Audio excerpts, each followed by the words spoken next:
When I was young, my family lived overseas.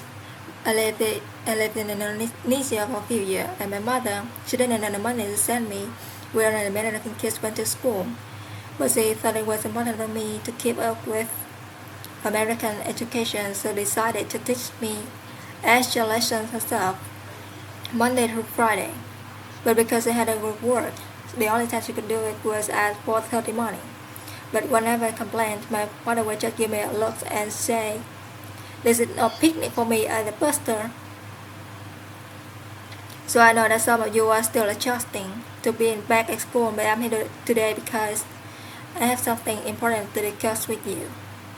My father left my family when I was 2 years old, and I was raised by a single mom who had to work and struggled at times to pay the bills and wasn't always able to give us things that other kids had.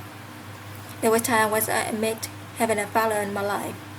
There were times when I was lonely and feel I didn't fit. So I was always focused as I have in school. And I got more trouble than I should have. And my life could have been easily taken a turn for the worse. But I was lucky. I got a lot of second chance and I had the opportunity to go to college and follow my dreams. My wife, our First Lady, Michelle Obama, she has a similar story.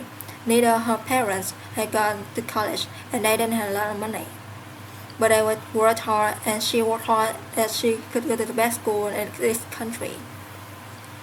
But some of you might not have those advantages, maybe you don't have others in your life or give you the support that you need. Maybe someone in your family has lost a job and there's not enough money to go around. Maybe you live in a neighborhood where you don't feel safe, or have friends who are pressing you to do things you know aren't right. Maybe you could be a great writer, or writers, but you might not know it until you write that English newspaper, that's English class paper that excites to you. Maybe you could be an innovator or an inventor, maybe even good enough to come up with the next iPhone or new medicine or vaccine. Or you might not know it until you do a project for your science class. Maybe you could be a mayor or a senator or a Supreme Court justice.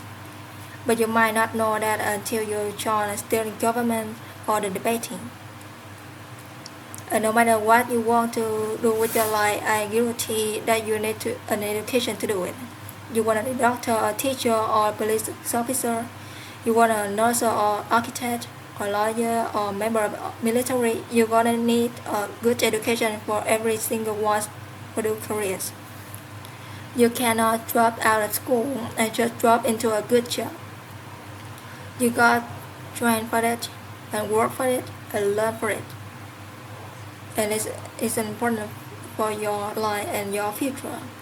What you make up of your education will decide nothing less the future of the country. The future of America depends on you.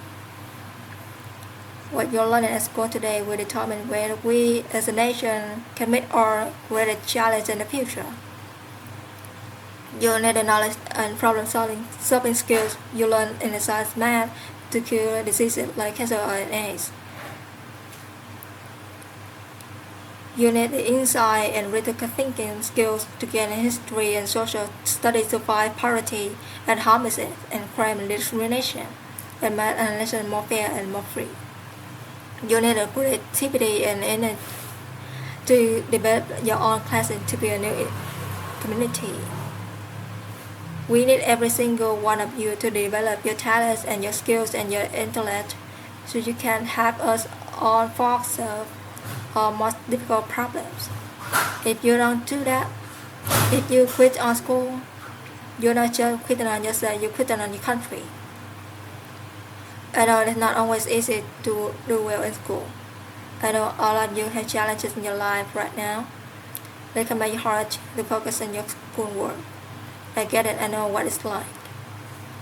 But at the end of the day, the circumstance of your life, what you look like, where you come from, how much money you have, or what you're going to do at home, none of that's a skill. There's no skill for talking back to your teacher or cutting the class or dropping out of school. There's no excuse for not trying. Where you are right now doesn't have to determine where you end up. No one's writing your destiny for you. Because you're here in America, you write your own destiny. You make your own future. That's why the young people like you are doing every day all across America. That's why today I'm calling on each of you to set your own goals for your education and do everything that you can meet them. Your goal can be something as simple as doing your homework, paying attention in class, or spending some time each day reading a book.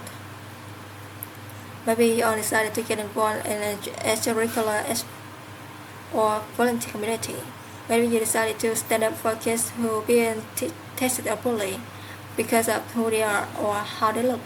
Because you believe, like I do, that all young people deserve a safe environment to study and learn. Maybe you decide to take better care of yourself so you can be more ready to learn. But whatever you resolve to do, I want you to commit to it. I want you to really work at it.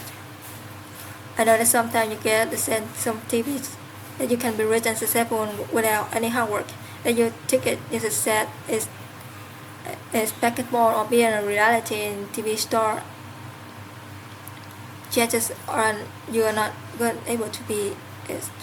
The truth is being successful is hard. You won't love every subject that you study. You won't click with every teacher that you have. Not every homework assignment which seems completely relevant to your life right at this minute. And you won't necessarily succeed in everything the first time you try. That's okay. Some of the most successful people in the world are the ones who have the most failures. J.K. Rowling, who wrote Harry Potter. Her first Harry Potter book was rejected 12 times before it was finally published. Michael Jordan was cut from his high school basketball team. He lost hundreds of games and missed thousands of shots during his career, but he once said, "I have built over and over and over and again in my life, and that's why I succeed." These people succeeded because they understood that you can't let your failures define you. You have to let your failures teach you. You have to let them show you what to do differently the next time. So if you get in trouble, this doesn't mean you're a troublemaker. This means you need to try harder to act right. If you get a bad grade, that doesn't mean you're stupid. It just means you need to spend more time studying. No one's born being good at all things. You become good at things through hard work. You're not an varsity athlete at the first time you play a sport. You don't hit every note at the first time you sing a song. You get to practice. The same principle applies to your schoolwork. You might have to do a math problem a few times because you get it right. You might have to read something a few times before you understand it. You definitely have to do a few drafts of paper before it's good enough to handle. Don't be afraid to ask questions. Don't be afraid to ask for help when you need it. I do that every day. Asking for help is a witness is a sign of strength because it shows you have the courage to admit to when you don't know something and it allows you to learn something new. So far, that you trust a parent or a grandparent or a teacher or a coach or a counselor and ask them to help you stay on track to meet your goals. And even when struggling and even you're discouraged, you feel like other people have given up on you. Don't ever give up on yourself. Because when you give up on yourself, you give up on your country. The story of America isn't about people who quit when things get stuck. It's about people who keep going, who try harder, who love the country too much to do anything less than the best. The story of students who said, "What you said 250 years ago when they want to wage a revolution and they founded this nation, young people." Students who said, "What you said 75 years ago who overcame a depression and won World War, who fought for civil rights and put a man on the moon." Students who said, "What you said 20 years ago who founded Google and Twitter and Facebook and changed the way we communicate with each other." So today I want to ask all of you, what's your contribution gonna be? What problems are you going to solve? What recovery will you make? What will a president who comes here in 20 or 50 or 100 years say about all of you, this country? Now your families, your teachers and I are doing everything we can to make sure you have the education you need to answer these questions. I'm working hard to fix up your classroom and get you books and equipment and the computers you need to learn. So I expect of you to get serious this year. I expect you to put your best effort in everything you do. I expect great things from each of you. So don't let it down. Don't let your family down or your country down.